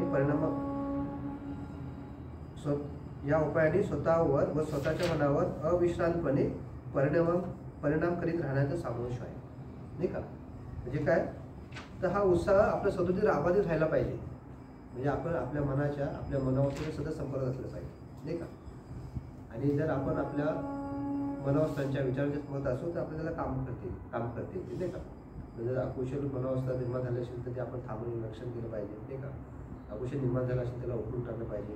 आणि ज्या चांगल्या भावना आपण आपल्यामध्ये निर्माण झाल्या त्या काय केल्या पाहिजे, आपण वाढवल्या पाहिजे, त्याचं रक्षण केलं पाहिजे. असे 4 प्रयत्न सांगितले. आणि ह्या 4 प्रयत्नाला हे काय करतील, हे जे 4 प्रयत्न आहेत, हे काय करतील, आपल्याला पुढे घेऊन जातील, नाही का. समाधीकडे, स्मृती, समाधी आणि प्रज्ञेकडे घेऊन जातील. जर हे प्रयत्न आपण नाही करत राहिलो तर काय होणार आहे, तर स्मृती पुढचा मार्गच नाही आपला चालणार, नाही का. आपण स्मृतीकडे जाणारच नाही, पुढे जाणार नाही. म्हणजे ही धम्मेंद्रिय आपली प्रबळ होणार नाही. कारण ही एक ही अंग आहेत, या शक्ती आहेत आपल्या नाही का, या शक्ती काय झाल्या पाहिजे, प्रबळ झाल्या पाहिजे. जसं आपण जिममध्ये जातो तर नुसतं हाताचा व्यायाम करून चालणार नाही, पायाचा पण करायला लागेल, चेस्टा करायला लागेल, पोटाचा करायला लागेल नाही का, मनाचे व्यायाम करायला लागतील, पोषक आहार घ्यायला लागेल. तेव्हा तुम्ही काही परिपूर्ण व्यक्ती बनाल नाही का, म्हणजे एक तंदुरुस्त व्यक्ती बनाल. मग धार्मिक व्यक्ती तंदुरुस्त व्यक्ती बनायचं असेल तर काय करायला लागतील, ह्या 5 गोष्टींनी बनवायला लागेल, आपलं मन बनवायला लागेल. तरच खऱ्या अर्थाने आपण कसं आहे मुक्तीच्या किंवा बुद्धत्वाला आपण पोहोचू शकतो, नाही तर नाही पोहोचू शकतो. नुसतं म्हणजे श्रद्धामध्येच काम चालणार नाही ते, पण जर प्रॉपर श्रद्धा अशी असेल, योग्य श्रद्धा असेल, ती ऑटोमॅटिक काय आहे, ती प्रयत्न पण करेल, ती उत्साहाने भरलेली असेल आणि मग पुढे गोष्टी ह्या समाधी प्रज्ञा वगैरे विकसित होत जातील नाही का. तर आता पाहू ह्या प्रयत्नाविषयी बाबासाहेब काय म्हणतात. म्हणजे बाबासाहेबांचं भंतेंचं एक प्रवचन आहे नाही का, शील समाधी प्रज्ञेमध्ये. त्याच्यामध्ये भंते समाधी, धम्मक्रांतीची जी समाधी, ह्याच्यामध्ये या उत्साहाची खूप मस्त बाबासाहेबांचं त्यांनी उदाहरण दिलेलं आहे. बाबासाहेब काय म्हणतात तर ते सांगतात की हा उत्साह फार किती महत्त्वाचा आहे. ते जर आपल्यामध्ये उत्साह नसेल तर काय होऊ शकतं नाही का. त्याच्यामध्ये त्यांनी ह्याच्यामध्ये भंतेनी म्हणजे बाबासाहेबांच्या एखाद्या पुस्तकामध्ये आलेले वचन आहे, ते रामदास स्वामींचं आहे. ते वचन ते सांगतात, जर माणसामध्ये उत्साह नसेल तर त्याचे मन किंवा शरीर कसे असते, रोगट असले पाहिजे. एखाद्या माणसांमध्ये जर उत्साह नसेल ठीक का, म्हणजे उत्साह नसेल तर काय, त्याचं मन काय रोगट असलं पाहिजे. पण बाबासाहेब बोलते ते म्हणतात की बाबासाहेब आपण त्याच्या पुढे म्हणतात, पुढे जाऊन म्हणतात बाबासाहेब त्याचं अजून चांगलं स्पष्टीकरण देतात. जर उत्साह नसेल तर काय होईल, जीवन काबाड कष्टाचे बनेल. उत्साह नसेल तर जीवन कसे बनेल, काबाड कष्टाचे बनेल. ते केवळ वाहून नेण्याचे एक ओझे बनेल. जर उत्साह नसेल जीवनात काही साध्य करता येणार नाही. डॉक्टर बाबासाहेब म्हणतात नाही का. जीवनात मग तुमचा आध्यात्मिक असो किंवा भौतिक असो काहीच विकास होणार नाही. म्हणजे हा उत्साह आहे ना दोन्ही अर्थाने आहे. म्हणजे तुम्हाला तुमच्या भौतिक जीवनामध्ये पण नाही का, तुमचं आरोग्य ठीक करायचं असेल नाही का, तुमचं शिक्षण घ्यायचं असेल, कुठल्याही गोष्टीमध्ये नाही का, तुमचं इन्कम वाढायचं असेल नाही का, धार्मिक जीवन तुम्हाला चांगलं करायचं असेल, तुमच्या आपापले संबंध चांगले करायचे असेल, ते सगळीकडे उत्साहाची आवश्यकता आहे. पण बरं जर आपलं मन रोगीट ठरलं असेल, मन रोगीट बनलं असेल तर काय होणार, काहीच होणार नाही का. रोगीट माणसं काय करणार का, पडून असणार आहे, त्यांचं ते कणत राहणार नुसते. पाय दुखतोय, पोट दुखतंय, हे दुखतंय, हा डॉक्टर आहे, डॉक्टर जायचं आहे, आजारी पडलं नाही का, आपण सतत कारणं ऐकत असतो. रोगीट लोकांकडून काय कामं होणार आहेत का. आणि आपण पाहतो की धम्मक्रांती काय होत नाही, जरी बाबासाहेबांनी जरी बोललं असेल धम्मराज्य बनवायचं आहे, पण जर होतंय का धम्मराज्य, काय लोक रोगीट झालेली आहेत आणि रोगीट लोकांकडून महान कार्य होईल असं काय अपेक्षित नाही का. आणि बाबासाहेब तिथेच थांबत नाही, तर बाबासाहेब म्हणतात की माणसाचा उत्साह कशामुळे कमी होतो हे पण सांगतात. जसं तेवढं बोलून थांबत नाही, उत्साह वीर्य हे माणसामुळे का कमी होतं. आणि त्याचे उत्तर देताना बाबासाहेब बोलतात,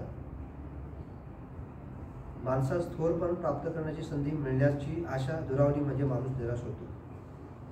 आणि या नैराश्याच्या परिणाम म्हणून माणूस निरुत्साही होण्यात होतो आणि मग त्या अवस्थेतील मन रोगी बनते. म्हणजे माणसाला थोरपण प्राप्त करण्याची संधी मिळण्याची आशा दुरावली म्हणजे माणूस निराश होतो. थोरपण म्हणजे काय, मोठेपण हे अर्थाने म्हणजे काहीतरी जीवनात माणूस ठरवतो पण ते त्याला मिळत नाही का, आणि निराश होऊ शकतो. म्हणजे आपण आता धर्मजीवन जगणारे लोक आहेत, सगळं आपण धर्ममित्र झालो आणि शिबिरे करतोय आणि समजा धर्मजीवन शिक्षा झालीच नाही तर काय होणार आहे, माणसाचा उत्साह निघून जाणार नाही का. प्रयत्न काय म्हणजे प्रयत्नामध्ये माणूस काय सोडू शकतो, प्रयत्न सोडू शकतो नाही का. आणि मग काय त्याचा परिणाम म्हणून काय होणार, नैराश्य निर्माण होणार आणि मन रोगीच होणार. आणि मग रोगीत मन काय करणार, सगळ्याची काय कंप्लीट करणार. आणि इथे काहीच होणार नाही माझं नाही का. माणूस काय करतो, मग कंप्लीट करायला लागतो. माझं काहीच होणार नाही, इथं माझा विकास नाही, मी मला मदतच करीत नाही का. अशा अनेक प्रकारचे काय होतात मग रोगीट जे आपल्या भावना ते व्यक्त करायला लागतं मग नाही का. इथे काहीच होणार नाही, इथे सपोर्ट करणारे होणार नाही का. कधी असं कधी माझ्या मनात पण निराशा निर्माण होते. माझं मन काय नाही, धर्मप्रचार झाला पाहिजे, हा कार्यक्रम झाला तो कार्यक्रम झाला पाहिजे, पण चर्चेला आली की कधी होतं, कधी काय होतं भलतेच विषय येतात बाहेर आणि मग निराशा निर्माण होते. मग मनामध्ये काय होतं, अरे इथं काहीच होणार नाही, नाही का, काहीच होणार नाही, नाही का. कुठं आपण विचारायला गेलो आम्हाला कार्यक्रमाची जागा द्याल का, तर लोक काय होतात, मग अंगावर तुम्ही प्रयत्न बौद्ध महासंघावाले का, नाही का, मग तुम्ही बाबासाहेबला मानत नाही, हे मानत नाही, लोक घसरतात आपल्यावर. आणि मग आपण म्हणतो ही लोक सुधारणारच नाही कधी, आणि आपला उत्साह काय होतो नाही का. कारण ह्या सगळ्यातून आपला थोरपण मोठेपण मिळणार असं, नाही का. म्हणजे कोणी आपल्याला संधी दिली आणि समजा संधी नाकारली तर काय होईल, आपण निराशामध्ये जाऊ शकतो, नाही. तर असे म्हणजे अनेक विविध अंगावर आपण पाहू शकतो, म्हणजे आपल्या जीवनातल्या, म्हणजे आपलं अस्तित्व असं सगळीकडेच आहे, नाही का. जीवन जगत असताना सामाजिक आहे, धार्मिक आहे, तिथे असे वेगळ्या प्रकारच्या अनुभवांना आपण संपर्कात येतो, नाही का. आणि काय होतं, आपला उत्साह मावळून जातो. म्हणजे आपला उत्साह मावळणारे अनेक लोक पण असतात आपल्या आजूबाजूला, काही ना काही ते कारण दाखवत असतात, नाही का. आणि मग आपण एकमेकांचा उत्साह हे करतो, आणि हे सगळं निराशेमुळे काय होतं, चांगलं काम पुढे जात नाही. आपण जर सपोज जर चिंतन केलं तर कधी आपणच आपल्याला म्हणजे आपण हे करतो असं वाटतं, म्हणजे आपणच निराशामध्ये ते म्हणजे आपण आपल्याला टाकतो असं वाटतं, नाही का. नियम वाटी चाचकाठी आपण लावतो आणि माणसाचा उत्साह जातो, निघून जातो, आणि मग रोगीट बनतात. मग जाऊ दे ना, मला काय करायचं आहे, माझं काय जातं असं होतं, नाही का. तर अशा मग क्रियाप्रतिक्रिया लागतात. पण मग तिथं आपण काय केलं पाहिजे, तिथं आपण काय केलं पाहिजे मग, तर आपण महापुरुषांची चरित्र, म्हणजे मी जेव्हा माझ्यामध्ये असं निर्माण होतं, उत्साह नसतो, त्यावर मी काय करतो, मग महापुरुषांची चरित्र वाटतो, बाबासाहेबांचे अनुभव असतील, त्यांच्या कथा असतील त्या ऐकतो. त्याच्यावर मला काय होतं, वापस काय होतं माझ्यामध्ये उत्साह येतो, उत्साह निर्माण होतो, नाही का. काय नाही, आपण काय केलं पाहिजे, आपण पुन्हा कामाला लागलं पाहिजे, नाही का. आपण पुन्हा कामाला लागलो पाहिजे. बघा आपण बुद्ध शिकवणीमध्ये उत्साहामध्ये मी काय वेळेकडे बघणार नाही नाही का, वेळ संपत आले नाही. बुद्धांच्या म्हणजे बुद्धांच्या कथामध्ये बघा एक खूप भयंकर व्यक्ती असतो, आणि तो बुद्धा संपर्क आल्यावर काय होतो, बदलतो तो. त्याचं माझं नाव मला सांगता येत नाही, पण आता तो आनंद झालेला असतो ना, आणि तो बोलतो की आता मी लोकांना धर्म शिकवायला जातो बाहेर. पण बुद्धांना माहितीच नाही याचं जीवन कसं असतं, नाही का, पूर्वजीवन कसं असतं. तर बुद्ध बोलत की तू जर तिथे गेला असं लोक तुला लाटाकाठीने मारतील. अंगुलीमाल आहे का, अंगुलीमाल वगैरे असेल तर, पण तू ते सगळं सहन करायला तयार असतं. तो बोलत काय हरकत नाही, मी ते सहन करेन, नाही का, ते सहन करेन. कारण का शिवाय त्याच्या कर्माचा परिणाम असतात, लोकांना शिव्या देते, नाही का. पण त्याचा उत्साह कमी होत नाही, कारण तो काय, तो आता परिपूर्ण झाला असतो, नाही का, त्याचा उत्साह द्विगुणित झाला असतो, तो थांबत नाही. पण आपल्या सर्वसामान्य लोकांचं काय होणार आहे, नाही का. आपली थोडी जरी उजीपुरी दाखवली तर आपला उत्साह काय तो मावळून जातो, आणि आपण सगळं सुटतं आपलं, नाही का. म्हणजे आपल्याला थोडंसं हे लागतं, चिंगारीच लागते, आग लागायला, नाही का. आणि वर्गाला जाणार नाही, हे करणार नाही, ते करणार, आपण निराश होत जातो. म्हणून आपली धर्मचळवळ काय वाढत नाही. त्याला कारण का, तर आपण निराश झालेलो आहोत, निराशा निर्माण झालेली आहे, मन रोगीट झालेलं आहे. आणि ह्या रोगीट मनाकडं पाहणं आपल्याला गरजेचं आहे. म्हणजे का, म्हणजे आपल्या व्यक्तिगत जीवनामध्ये आपला विकास का होत नाही, किंवा आपल्या धर्मजीवनामध्ये होत का नाही, किंवा एक संघ म्हणून आपण का फोकवत नाही आपलं, नाही का. जाणीवपूर्वक धर्मजीवन जगण्यासाठी का लोक येत नाही, हे आपण हे पाहायला पाहिजे. आपण या गोष्टी सगळ्या पंडित बाबासाहेबांनी फार मस्त सांगितलं या सगळ्या गोष्टी, नाही का. आणि ही जी उत्साहाची मानसिकता ही कशी निर्माण होईल, तर ती ध्यान साधनेच्या होईल, सरावातून, धम्म अभ्यासातून होईल. ध्यान साधनेमधूनच जे खरा उत्साह कशामध्ये निर्माण होतो, ध्यान साधनेच्या सरावातून होतो, नाही का. बाकीच्या ज्या गोष्टी आहेत ना त्या तुम्हाला थोडंसं तुम्हाला निर्माण होऊ शकतात, नाही का, वाचनातून वगैरे थोडी प्रेरणा भेटेल. पण ध्यान साधनेतून जी ऊर्जा भेटते किंवा जो उत्साह येतो तो ना खरा करावा असतो. आणि त्याच्याविषयी फार मस्त बनते लिहिलं आहे की उत्साहाची अवस्था कशी आहे, ध्यानाच्या माध्यमातून, एकरूपतेच्या माध्यमातून, नाही का. ह्या उत्साहाला बौद्ध भाषेमध्ये काय प्रीती बोललेलं आहे, काय बोललेलं आहे, प्रीतीची संज्ञा दिली आहे, नाही का. आणि ही प्रीती ही कशी येते, त्याचं फार मजा आहे की ही प्रीती या उत्साहाची अवस्था कशी येते, त्याचं फार उदाहरण काय दिलं आहे. ते एका परिपूर्ण भरलेल्या सुंदर अशा मोठ्या सरोवरासारखे आहे. पण या सरोवरात पाणी कुठून येते असते, तर बुद्ध म्हणतात की ते पाणी सरोवरातच मिळणाऱ्या ओढ्यांनी अथवा नाल्यांनी येत नसते, किंवा ढगातून पडणाऱ्या पावसाने सुद्धा येत नसते. तर ते पाणी येत असते तळाखालील झऱ्यामधून, तळाशी असणाऱ्या झऱ्यामधून सातत्याने पाणी बुडबुडत वर येत असते. तळ्यात सतत राहते आणि संपूर्ण तळे भरून टाकते, नाही का. तर ही अशी आहे, म्हणजे ही काय आतून आलेली आहे, नाही का. म्हणून मी सांगितलं की श्रद्धा कशी, आपली श्रद्धा चेक करणं फार गरजेचं आहे.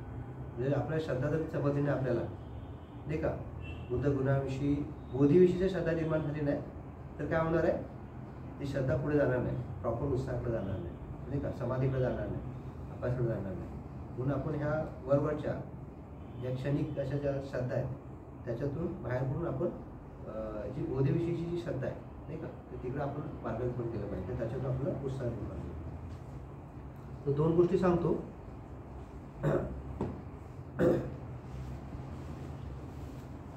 तर उत्साह म्हणजे काय, तर जे आपण कार्य आपण जे काही घेतले हातात त्याच्यामध्ये निरंतरता नसते, नाही का, सातत्य राहत नाही आपलं, नाही का. म्हणजे आपला उत्साह निर्माण होतो सुरुवातीला, पण त्याच्यामध्ये सातत्य राहत नाही आपल्याला, नाही का. ध्यान करायला घेतलो, तो आठवडाभर केला, दुसऱ्या आठवड्यात सगळं सुटून जातं.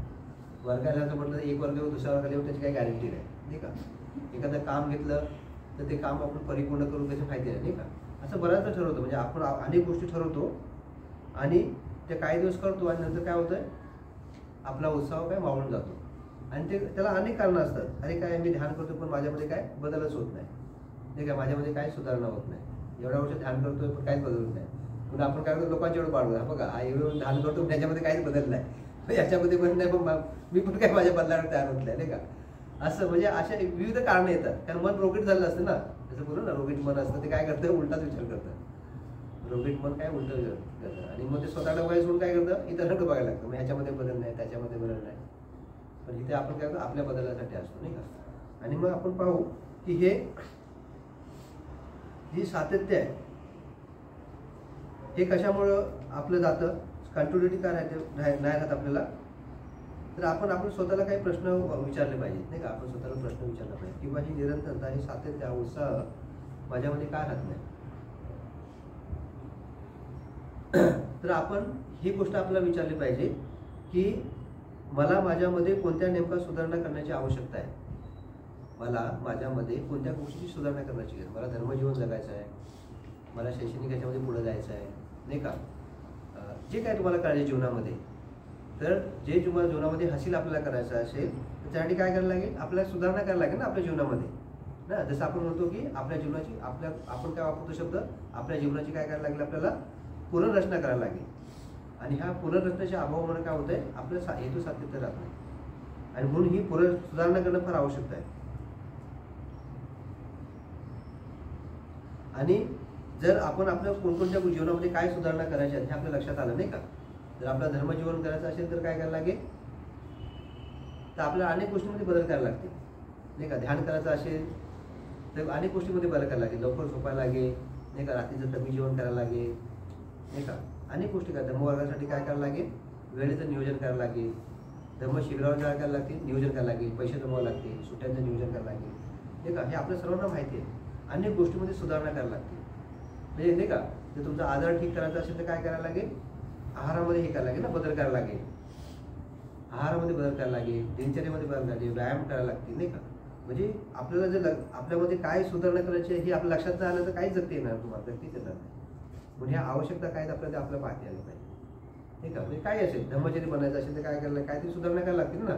तुम्हाला काही गोष्टी गायला लागतील, टाळायला लागतील, नाही का, नाही का. ब्रह्मचारी बनायचं असेल तर तुम्हाला कल्याण पाहिजे, त्याला पेटी आलं पाहिजे, ध्यान करता आलं पाहिजे, नाही का. अनेक गोष्टी शिबिरावर जाते आलं पाहिजे वारंवार. तर अनेक गोष्टींमध्ये सुधारणा करायला लागतील आपल्याला, नाही का. त्याशिवाय काय होणार आहे. आणि हे ह्याच्यामध्ये सातत्य ठेवावं लागेल. सातत्य ठेवलं नाही तर काही होणार नाही, नाही का. आणि आपण सतत जर स्वतःमध्ये सुधारणा केल्या तर काय म्हणजे भविष्यामध्ये आपली ही सातत्याची प्रेरणा आपल्याला खूप चांगल्या गोष्टीची गॅरंटी देतात, नाही का. जर आपण सकारात्मक बदल केले तर काय होणार आहे, समजा आपण एक सवय लावली की दर महिन्याला 500 रुपये जमा करायचे, तर काय होणार, वर्षाला किती जमा होतील, मग 6000 रुपये जमा होतील, नाही का.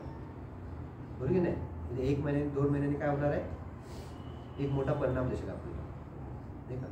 तसंच धर्मजीवनामध्ये आपण पंचशिलाचं आचरण केलं, दशशिलाचं आचरण केलं तर काय होईल, हळूहळू काय होईल, तर आपल्या पर्सनॅलिटी पण बदलाव येते. म्हणजे आपण धर्मचारीचा सहाय्यकाचा मित्र बनू, मित्राचा काय बनू, धर्मचारी बनू. धर्मचारीचं काय बनणार, माणूस स्वतःपण बनेल, नाही का.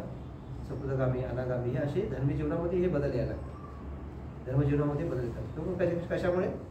सातत्याच्या प्रयत्नामुळे आपल्यामध्ये बदल यायला लागतात आणि दिसायला लागतात. आणि आपलं जे भविष्य आहे, म्हणजे भविष्यामध्ये आपण जे काय आपलं करतो हे कशामध्ये आहे? आपल्या व्यक्तिगत विकासावर निर्भर आहे. ठीक आहे, आपलं भविष्य हे आपल्या व्यक्तिगत काय आहे? प्रयत्नावर किंवा विकासावर आहे. मग कुठलाही असो, हेल्थ, वेल्थ, हॅपीनेस, धर्मजीवन सगळीकडे, तर आपले हे प्रयत्न फार महत्त्वाचे आहेत. ठीक आहे, तर बऱ्याच गोष्टी सांगण्यासारख्या आहेत. तर मी थोडक्यात गोष्टी सांगितल्या. एक दोन गोष्टी सांगतो की ह्या प्रयत्नामध्ये अडथळा निर्माण करणाऱ्या गोष्टी कोणत्या आहेत? भरपूर गोष्टी आहेत, नाही का. जसं प्रयत्नामध्ये आलेच सगळ्या गोष्टी, जसे 5 प्रकारचे अडथळे आहेत ना, हे आपल्या प्रयत्नामध्ये काय करतात? बाधा निर्माण करतात. हे आपल्या सर्वांना माहिती आहे. त्याच्यामध्ये सर्वात आपल्याला जे महत्त्वाचे असे दिसतात आपल्या जीवनामध्ये, त्या उत्तेजना आणि स्तुती, ह्या 2 गोष्टी खूप काम करतात. आपल्या प्रयत्नामध्ये काय करतात? बाधा निर्माण करतात. जसं आपण ध्यानाला बसलो तर आपल्याला काय होतंय? उत्तेजना किंवा सुस्ती कशी आपल्याला देते? त्रास. त्याच्यामुळे एखादा आवाज आला तर आपण काय करू? त्या उत्तेजना आली ना, ते कानाला आवाज आला तर आपण तिकडे मन जातं. कुठला आवाज आला, कुठला विचार आला तर त्याच्यात वाहून जातं आपलं, आणि आपला जो विषय आहे त्या विषयाशी काय करतो? आपण दूर निघून जातो, किंवा झोप येते, स्तुती येते, नाही का. असं होऊन जातं. म्हणजे ह्या अशा प्रकारे विविध प्रकारच्या उत्तेजना निर्माण होतात आपण प्रयत्नामध्ये. मग ह्या ज्या उत्तेजना आहेत, जसं आता वर्गाला यायचं आहे तर लोक काय मोबाईलमध्ये अडकले आहेत. मोबाईल काय एक उत्तेजनच आहे ना, नाही का. किंवा लोकांना मोठमोठ्या सभेनं जायला आवडतं. धर्मवर्गापेक्षा लोकांना काय आवडतात? सभा आवडतात. त्यांना धर्मप्रवचन आवडतं. हे काय मुळमुळीत, हे काय बदल घडून, त्यांना काय बदल घडून आणू शकत नाही. त्यांना अशा हे पाहिजे, असं काय म्हणतात ना, हे बोलणारे एकदम काय म्हणतात ना, झाल बोलणारे पाहिजे लोक असे, नाही का. झाल बोलणारे पाहिजे, म्हणजे उत्तेजना पाहिजे लोकांना, उत्तेजित पाहिजे, सगळं उत्तेजित करणारं पाहिजे, नाही का. आणि आपण पाहतो जे बरेचसे बाबा असतात ते उत्तेजित होऊन बोलतात, नाही का. त्याच्यामुळे अनेक लोक त्याच्यावर आकर्षित होतात. हे उत्तेजना काय करतात? आपल्याला आपले प्रयत्न आहेत ना, रॉंग प्रयत्न होतात, ते चुकीचे प्रयत्न होतात, नाही का. तर ह्या उत्तेजनापासून, नाही का, मग खाण्यापिण्याच्या सगळ्या उत्तेजना असतात, नाही का. आपल्याला चविष्ट खायला पाहिजे, गरिष्ठ खायला पाहिजे. त्याच्यामुळे मग आपल्या राग, द्वेष, मोहाच्या ह्या ज्या भावना आहेत त्या उत्तेजित करणाऱ्या असतात. ध्यानात बसलो आणि राग आला तर काय होणार आहे? ती उत्तेजनच आहे ना ती, नाही का. तर ह्या उत्तेजनाला आपल्याला पाहता आलं पाहिजे, कारण त्या करतात आपल्या प्रयत्नांमध्ये काय करतात? बाधा निर्माण करतात. आणि मग हे आणि सगळं जीवनातलं विविध अंग, जसं नाही की नुसतं ध्यानामध्ये अनेक प्रकारच्या असतात. घरामध्ये कसं आपला स्वभाव काम होतो ना, उत्तेजित होतो, आपण बोलतो. मग एक दिवस बायको होते, दुसऱ्या दिवशी धर्म वर्गाला याची सोडून देते, नाही का. असं म्हणजे आपण उत्तेजित होतो, नाही का. तर हे असं सगळं आहे. आणि सुस्ती म्हणजे काय? आळस. हा आळस खूप हवी झालेला असतो. म्हणजे उत्तेजनाला आळस दोन्ही पण हवी होतात. ते काहीच करू देत नाही. सकाळी ध्यानाला उठून देणार आपल्याला, नाही का. म्हणजे चांगले कामच करून देत नाही. तर ह्या ज्या 2 गोष्टी त्या बाधा निर्माण करतात. म्हणजे 5 गोष्टी आहेत, पण त्यातल्या महत्त्वाच्या ह्या 2 गोष्टी, नाही का. मग हा वीर्य आणि उत्साह जर आपला ठेवायचा असेल, त्याला अबाधित ठेवायचा असेल तर काय करायला लागेल? त्यासाठी आपल्याला दिनचर्या आहे. पण महत्त्वाचं काय माहिती आहे का, की बुद्ध सांगतात की हे मनुष्य मात्र जीवन भेटलेलं ना, हे आता एकटाच भेटलेलं आहे, पुन्हा भेटले की त्याची गॅरंटी नाही. म्हणून आपण काय केलं पाहिजे? प्रयत्न करत पाहिजे, चांगल्या गोष्टीचे प्रयत्न केले पाहिजे, कुशल गोष्टीचा प्रयत्न केला पाहिजे. ठीक आहे. का प्रयत्न करायचे केले पाहिजे? उत्साह आपला का बनून राहिला पाहिजे? धर्ममार्गावर, चांगल्या मार्गावर.